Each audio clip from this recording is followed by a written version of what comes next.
All right, now, hey everybody, welcome to Tackle and Tacos, a fishing podcast. It is Thursday, August 27th, so happy Taco Thursday. Today, I'm going to be recording this episode sort of solo. Um, had some things lined up with some guests. Such a hard word to pluralize. Guests, youths, ghosts. Um, and they just didn't really work out. I would honestly say in the couple of years we've been doing this, that may be the most difficult, most unsolid part. And I'm not complaining, but the most like constantly varying part of doing a podcast is locking down guests. And people, we haven't really had like a big resistance to like reaching out to people and then being like, no, I don't want to. It's just usually people say yes, and then getting them back on. Getting them to show back up is harder, and I get it. It's life, and Lola and I have a million kids, and Nate has kids, and Nate's kids are in every sport ever created, and so it's hard.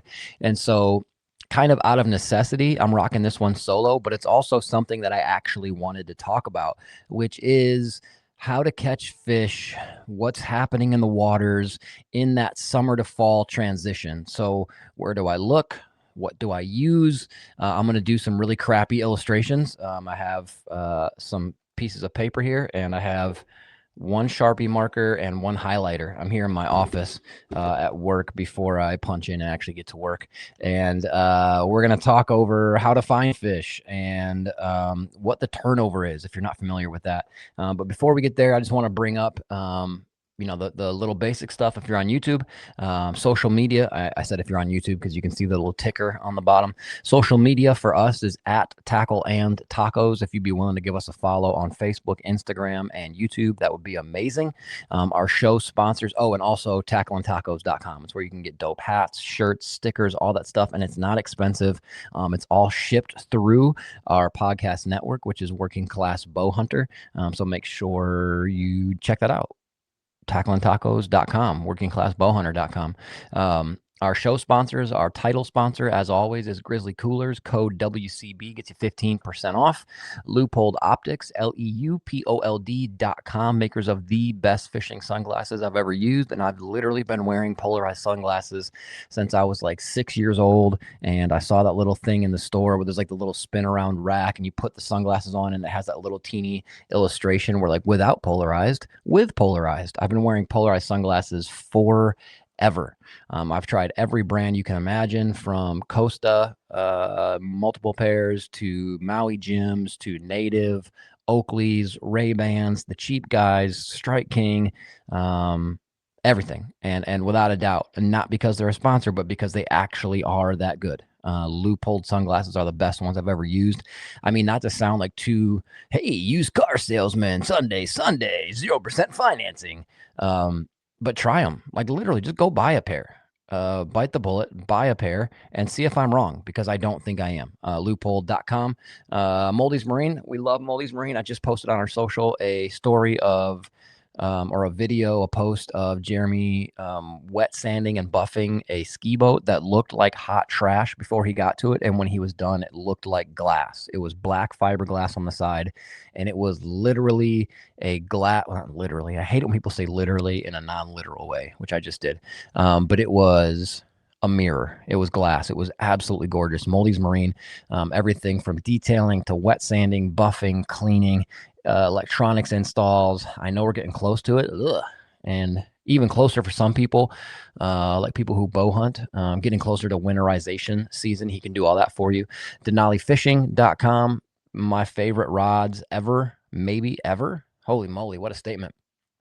Maybe ever, are the Denali DLE rods. I only have two. I think Nate has one or two also, but I have a 7'4" medium heavy, but it's a moderate action, or a moderate taper. It's a crankbait rod, has a ton of bend in it. It's got the parabolic bend. It's got a ton of bend in it, and it just feels incredible. That sort of like graphite handle, the butt section is amazing. And then I have like a 7.2 or 7.3 medium, which I think I've probably caught more fish on that than any other rod I've used this year. Spinning rod, 7.3 medium spinning rod. And I use it for wacky and Nico rigging. And yeah, it's dope. And then of course, Northland Insurance Services. Brian Beebe is one of the coolest dudes out there, one of the most honest guys out there, which I don't know is always a describer for insurance people. Honest, but he's absolutely an honest cat. And if he can't find you the best rate, he'll tell you, but 99.9% of the time he can. He has saved us immense amounts of money, me and Lola. No jokes. I'm not just saying that. He has saved us a ton of money. And I think part of that is just the fact that he is an outdoorsman. He bow hunts, he fishes, he knows what it takes to do those things and how to be insured. So make sure you check them out. Also, we are still running the 1,000 YouTube subscriber giveaway. If you win that, all you have to do is subscribe to us on YouTube and then send us a screenshot on Messenger, Instagram, or Facebook, just showing us that you subscribe to us on YouTube. We're at like 940 or something right now, so we're only like 60 away from 1,000. When we hit 1,000, everybody who has subscribed to us, not just newly. So like if you subscribed to us 3 years ago and then you send us a message with a screenshot showing that you subscribed, you're in. Not every single subscriber on YouTube. You have to actually send us a picture, like a screenshot showing us that you subscribed. We're keeping all of those pictures, and then we're going to put all of those names literally in a hat, and we're going to pull them out. And that person who gets pulled at random will get a pair of brand new Leupold Bridger sunglasses, a 20-quart stealth grade Grizzly Cooler with a custom-made Moldy's Marine mat on top, a Denali rod, which it could be baitcast or whatever, but you can pick it out at denalifishing.com, whatever you want, a brand new Shimano baitcast reel, and then stuffed into the cooler, we're going to put 1,000,000 brand new baits, like good stuff, Mega Bass, Vision 110s, all kinds of stuff from Big Mouth Fishing, Lola's favorites, like chatterbaits and stuff, stuffed in this cooler and then sent to you for free. All will show up at your door. I mean, it's well over $1,000 worth of stuff that we're giving away because we're just trying to hit 1,000 on YouTube. So follow us there. That would be really dope. So, all right, let's talk about the summer to fall fishing transition and how to catch them, how to find them, and what actually is going on in the water. Before I get there, today I just left the gym. You can tell because I'm just so giant and swole and ripped. None of that's true. But a couple days ago, dude, I was at the gym, and I don't know what it is. I think it's just like the sort of like physical, potentially macho nature of working out that draws out like some of the douchiest people. like just people who, like, I don't know if it's like insecurity or if it's overconfidence or what, but like just weird people at the gym. And anywho, the other day I'm working out. I get there at 5 a.m. when I work out. So basically my new thing that I'm doing, I just call it the two workout. So 2 times a week I do jujitsu. 2 times a week I go for a run of like 3 or 4 miles, and then 2 times a week I'm doing weight training, like I'm lifting weights at the gym. And it sounds like, oh man, that's a lot. It's really not, because if you think about just doing 2 of each thing, you do it once and you're like, oh, I'm already halfway done. You know what I'm saying? And maybe I'm just like tricking myself, like as some people would call it, mind effing myself, just intentionally twisting it so that I can get my brain around it, but it works better.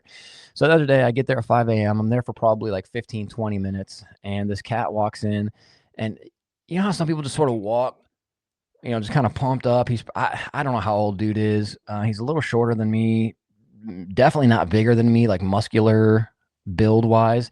And he goes over to the bench press and he moves out like the flat bench, and he puts in like the adjustable one, where you can go high, like incline or decline. And he goes directly to a decline bench press, which is really interesting because when you do decline, it works on your lower pecs. So like I will literally never ever do decline bench press. And just a tip for anybody who does work out, if you do like flies on the cable machine, if you have them high and bring them to low, it's the same thing as a decline bench press. So you're working your lower pecs. So you're gonna grow yourself a nice set of moobs. So you don't want moobs, you don't want man boobs. So don't do decline. Don't go from high to low on the cable fly. Go flat or go low to high. Then it's like an incline that does your upper pec and your regular pec. Anyway, goes over to the machine, puts it directly on decline, like as far down as he can get it. No warm-ups, didn't stretch, did nothing. And it was him and me, and I think one other guy in the gym at the time. Maybe it might have been one other dude too, but not many because it was so early. No warm-ups, no stretch, no nothing. Goes right over there and puts two plates on the bar. So he's doing 225 right out of the giddy. No stretch, no nothing. And I'm looking at him kind of like, like this. No way, dude. Like maybe he's just one of those cats who's like doesn't look it, but he's actually like super strong. I don't know. And so I'm not trying to be too nosy and too annoying, but I'm kind of keeping an eye on him. And I was I'm trying to think where I was. I guess it doesn't really matter. But I could see him kind of out of my side, my vision. And he lays under it. He kind of puts his hands on the bar. He gets all hyped up. You can see him kind of getting his grip right. And then he pushes the bar off like the little like holder thing on the top and just drops it directly onto his sternum. And then it rolls up to his throat and like pins his chin. Like no joke. Like I don't know for sure. Maybe maybe I'm being dramatic, but I'm somewhat certain if I wasn't there, he would have died. Like, I mean, like the second he took this thing, the second he took it off the thing, he dropped it on like his sternums, like sternums, his collarbones, plural. I'm sorry. Bam! And you could hear it hit 225 pounds directly onto his collarbones. And then because he's doing decline, it goes and like rolls up to his throat. So I drop whatever I was doing, literally like drop it and like essentially run over there, and I go to start pulling it off him, but it's decline. It's 225. It's not an easy weight. So I'm starting to get it up, and then the other dude comes over and he helps. And this was the best part. So we get it up, we put it back on the thing. He also didn't set the little safety bars. So like if there's like the two columns, and there's like the column that you put the bar on when you're done. You can set these little crossbars so that if it falls, it catches on those instead of catches on your dang throat. But he didn't do that because he walked in all puffed up and ready to go. That's just how I see him talking like all the time. Like, hi, welcome to McDonald's. Can we take your order? I'll have a Big Mac, and can you sprinkle some protein powder on the bun? So we get it off of him. We put it up on the thing. And he's like, man, thanks, guys. I thought I had that. To which I look at him and go, nope. And I thought, like, as I said it, like, I should probably say something else. Oh, it's all right, man. It happens to all of us. But that's literally the only word I said to homeboy. Nope. Because, like, nope, he didn't have it. It wasn't even close. And he about died. That has nothing to do with anything. I just thought it was a funny story that maybe somebody would get a chuckle out of. All right, so let's talk about the turnover. Fall fishing is an interesting deal. If you time it right, and everything in fishing is timing. Everything in fishing is on the move all the time. It's not like basketball or I don't know, whatever. Like if you're out playing by yourself, he's for the most part, essentially, unless it's like super windy or something, you're kind of in control. You're in control of your form. You're in control of how you jump or how you're trained, whatever. You're not really in control of fishing. You control what you can, but everything's always shifting, changing from water temperatures to air temperatures to the amount of daylight and sun, which is direct influence of the turnover. There's just so many variables all the time. Air pressure, whatever. Storms, post-frontal, blah, blah, blah, blah, blah. So it's all about timing. So with fall fishing, what happens is it's sort of like the rut with bow hunting. A lot of people want to speculate that the rut is about this or it's about that, or it kicks off because of this. Scientists have agreed that the rut really kicks off based on daylight hours. How many daylight hours is what sort of triggers the females and then triggers the males, and then it's the whole party and everybody's running around and you get to see a bunch of deer and blah, blah, blah. So as the daylight hours go down in the world of fishing, what happens? There's less sunlight. If there's less sunlight, there's less heating of the water. And so the obvious thing is, scientifically speaking, hot air, warm air rises, cold air sinks. Water's the same thing. Warm water goes higher, cold water goes down. As the sun starts to hit the lake or the river or the whatever less, that water temperature cools. And usually you're speaking somewhere low 60s to mid to high 50s.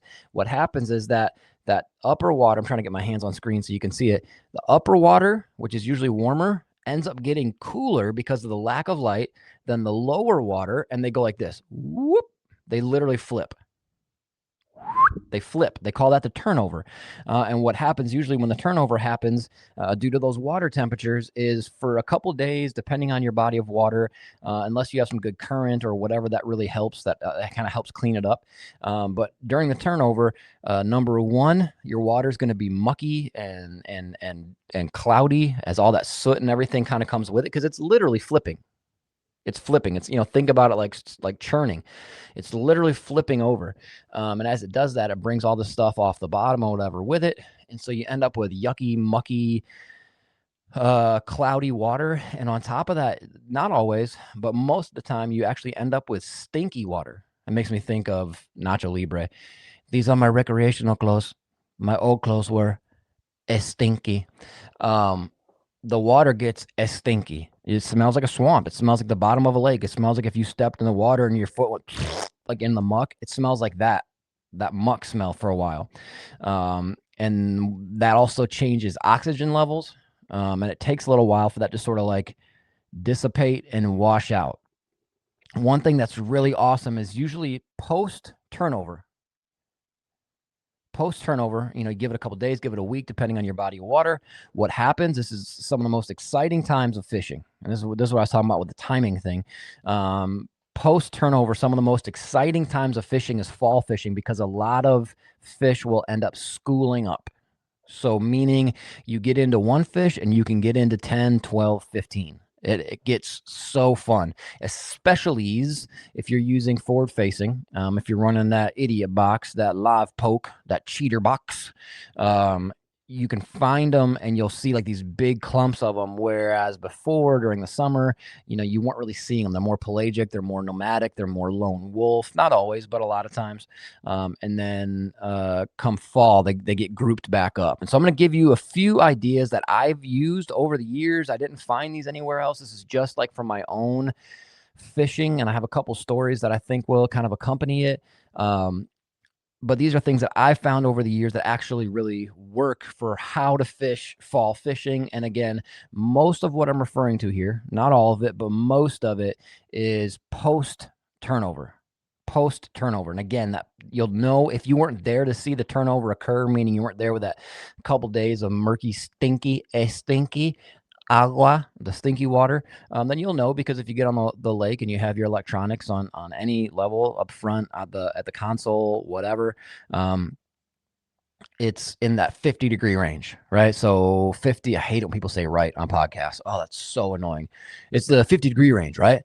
And I was just watching this podcast, right? And oh my gosh, it drives me crazy. I'm very sorry I just said that.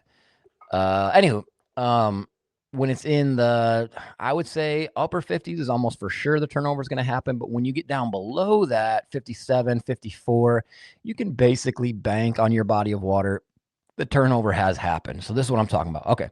Anyway, so number one, I would recommend you follow the bait. Follow the bait as the water temps really start dropping post turnover. Bait fish begin moving, and not only that, they start getting aggressive. So you'll find big schools of bait fish. If you're in a body of water that has shad or herring, they're going to start bouncing all over. And why? Because after the turnover, the oxygen sort of like in a good way dissipates. Whereas before that, in the really cold water, there wasn't as much oxygen. I'm sorry, other way around. In the warm water up near the top, there wasn't as much oxygen, which is why a lot of times in the summer, fish go out to their summer haunts, which is that cooler water, which is oxygen rich. But after the turnover, the oxygen kind of it spreads around. And so that fires up the bait fish as well. So if you can find bait, if you can find schools of shad, herring, minnows of any sort, as you probably know, panfish, they mate, they breed all year long. It's not just like in the spring or whatever in your area. So if you can find beds of panfish with panfish on them, again, the oxygen kind of spreads everything out. You usually find predator fish, if that's muskies, bass, whatever, you'll find them nearby. Fish weed edges. That might sound like, well, duh. But here I'm gonna draw my first illustration. This is gonna be so good.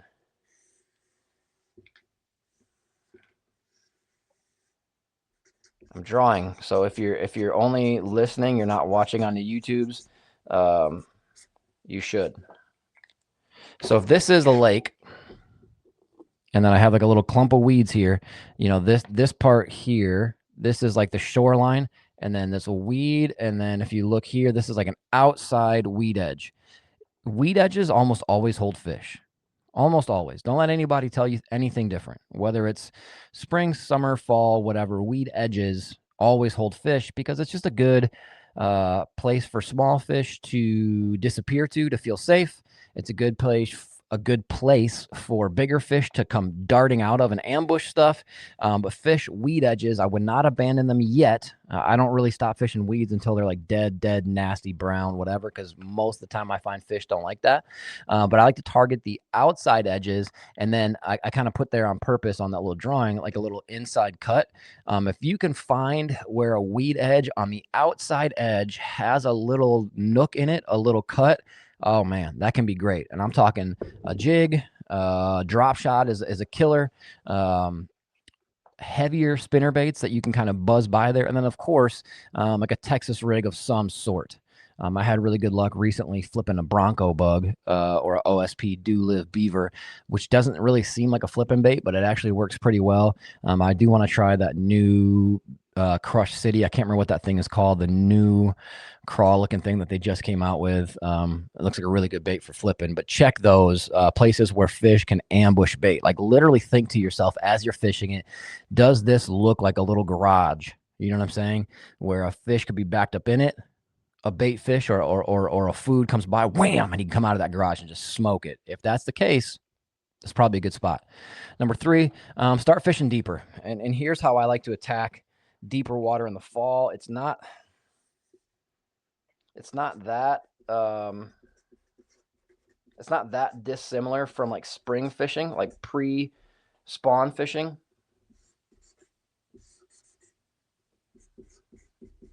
But you got to kind of figure out where in the water column they are. Start fishing deeper. And here's what I like to do. You have my little crappy illustration here. If that's shallow and that's shore, I like to start deep and slowly work my way in towards shallow. Start out deep, even if you're not a big deep water guy, just try it. And then work your way slowly in towards shallow. Don't skip over any depth. So if you start in your lake deep is, and again, that's a really relative term, deep. Maybe in one lake deep is 12 feet. Maybe in another lake deep is 50 feet. But start deep and then move up in little couple feet increments. Okay, they're not in 20 feet. Okay, let me try 16. They're not in 16. Let me try in 15. They're not in 15. Let me try 11. They're not in 11. Oh, there they are, 7 feet. Oh my gosh. And then you target them. And then you have stuff that's specifically for that. If you can find structure out deep, which is weird that you can, but a lot of times you can find laydowns way out deep, or cribs, or humps, or little mini, this is going to sound funny, little mini micro humps. If you can find them on your electronics where it just comes up for whoop, just a second, goes back down. Oh my goodness.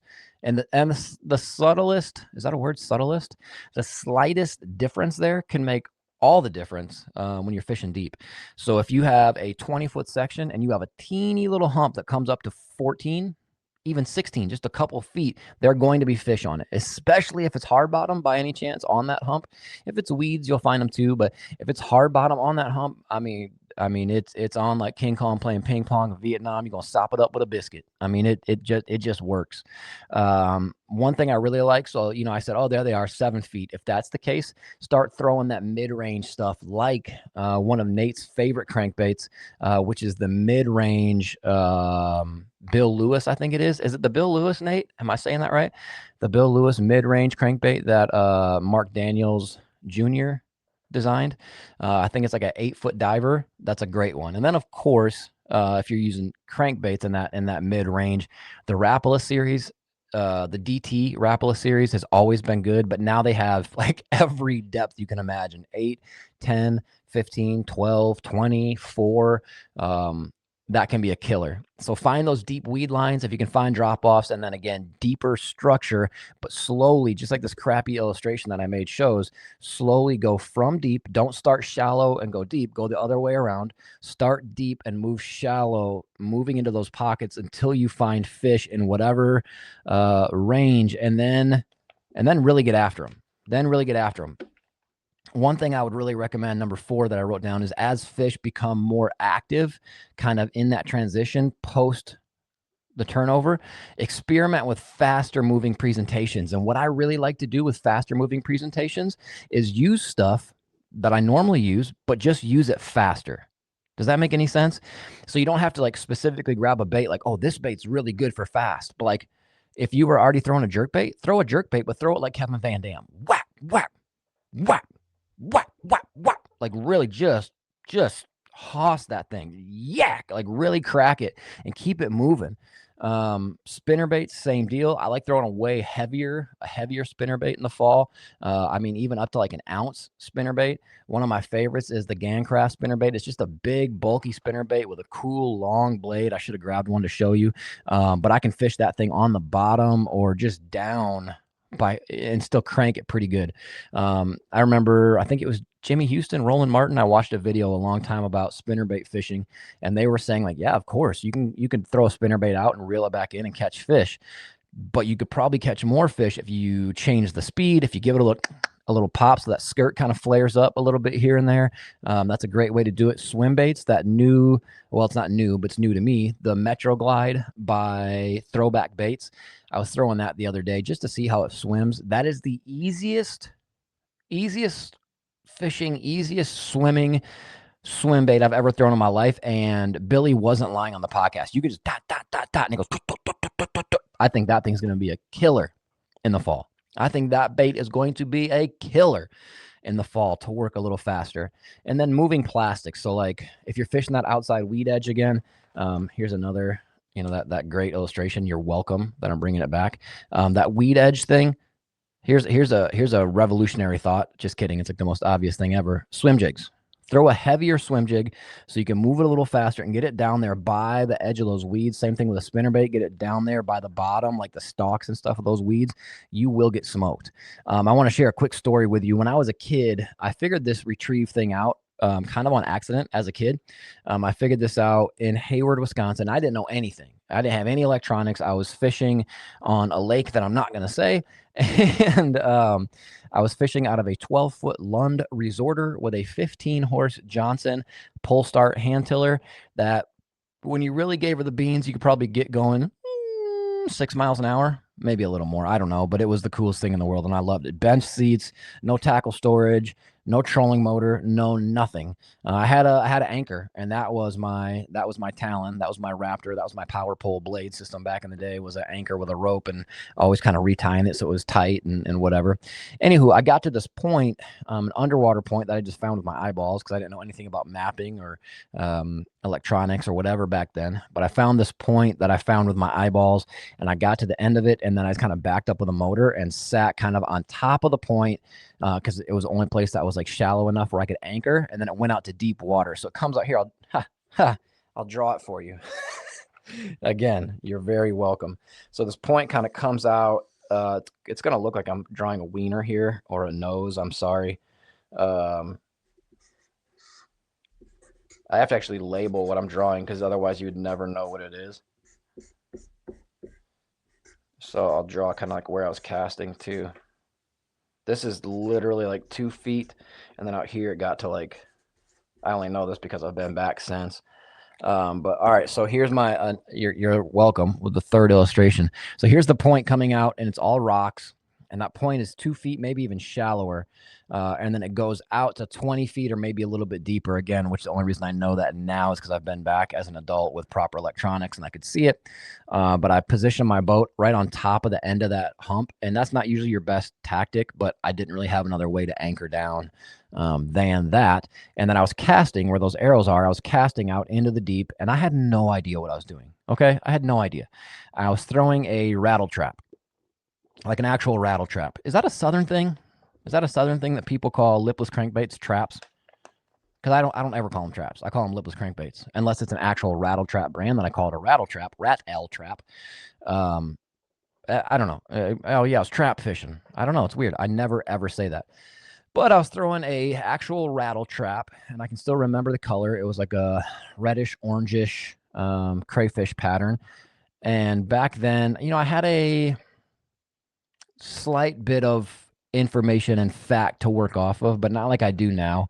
And I had caught fish that were spitting up crayfish when I got them in the boat. And I would go out as a kid and flip over rocks and catch crayfish with my hands and with nets and use those as bait. So I knew they ate crayfish, and so that's why I was using the red crayfish color on the when I was trap fishing, when I was throwing that trap for them small jaws. And I would get a bite as I'm chucking it out, chucking that thing out and just kind of slowly cranking it in. Although it's probably like using the left hand, it's probably a spinning rod. And I would get a bite every once in a while, but I couldn't really get like a hard bite. And I would catch one fish every I don't know what, 5-7 minutes, which as a kid, that was more than enough to keep me engaged. But at one point I got a bite, missed it, got a bite, missed it, got a bite, missed it, like all in the same retrieve. And I was like, "Grr." So as I was reeling back in, I started just burning it back in because I was so annoyed, and I got absolutely throttled. I'm talking about cracked, right? And so this one, as I was talking, was change your retrieve, work with faster presentations. I got throttled, and it was very much like Gru in Despicable Me, light bulb. Like I had that light bulb moment, even as a kid, like, whoa, like, was that just by chance? Was that just luck? Or did they actually want the bait going that fast? So I chucked it back out there, burned it, like kept my rod tip down, because the lipless, if you keep your rod tip up at all, and reel, it's going to come to the surface, but you keep rod tip down. It was a pretty heavy bait, I think. It stayed down, and I got absolutely smoked. And I sat there for probably 15-20 minutes and caught a fish on pretty much every single cast, if not that, every other cast, just kind of casting in the same spot, kind of casting a little bit around on that point. Every cast I was running into like big, fat, ornery, fired up, brown, striped footballs. And it was very much like a light bulb moment. In the fall, after the turnover, they want that thing moving. Maybe not always, but a lot of times they want it sped up a little bit. And that is because of one of the first things we talked about on this podcast. The oxygen has kind of spread out. So the bait fish are spread out. So the predator fish are spread out. They're all fired up. They all have more oxygen than they've had in a while. And they're all just kind of going crazy. So burn that thing. I don't care if it's a jerk bait, a swim bait, or a lipless. If you're fishing a little old trap, put some speed on that thing. Put some stank on it. Last one, and we'll get out of here. Pay attention to the weather. I know that's obvious. Like if you're going fishing in general, fun fishing, tournament fishing, just plopping around out on a lake, pay attention to weather, obviously, but really pay attention to the weather in the fall. A cold front, cloudy day, or a water temperature change always can, but in the fall really can change the bite. When the temperatures start to drop, this is going to sound counterintuitive to most of the time when you fish, but when the temperatures start to drop, like the first few days of changing weather in the fall, post turnover, can be some of the best fishing you will encounter all year. Schooled up and big ones, numbers and quality. So don't just keep fishing where you caught them all summer. Start deep, move in, find the bait, find the changing water, and then let the fish kind of tell you where they've moved and let them tell you what mood they're in. Are they in the mood to chase? Are they in the mood to get angry? Can you burn something through there? Another really good one that you can burn is a square bill. Like a deeper square bill, like not necessarily like a Rick Clun freak, but like something that can deflect well, but that you can not all. Be clear on it. Not all square bills can you burn. Some of them will roll. They'll blow out and turn sideways, and they don't work. But if you can find a good square bill that stays upright, you can burn it back in. I really like flat-sided crankbaits in the fall. Flat-sided square bills with like a computer chip lip, circuit breaker lip, or circuit board lip. I mean, circuit breaker, idiot. Like a Mega Bass Sonic side is a really good one. And then if you want to throw balsa, I think balsa works really good, but it's hard to chuck a long ways, which makes retrieving it fast a little more difficult. But anyway, that's it. I hope this helps you. I hope this makes sense for the fall fishing turnover whole shebang deal. Remember that positivity is worth the effort. Please subscribe to us on YouTube if you'd be willing. It means a lot and helps a lot if you would leave us a 5-star review on whatever podcast platform you're listening on, especially on Apple. If you'd write us a review and say how cool we are and how good looking we are, that would be great. I hope you have an amazing day, and I hope this gets you fired up for some fall fishing. I wanted to put this out now so you kind of get ready for it pre-fall fishing. I'm already seeing signs of stuff starting to change in my lakes, and maybe you are too. So have a good one. Thank you very much. Bye-bye.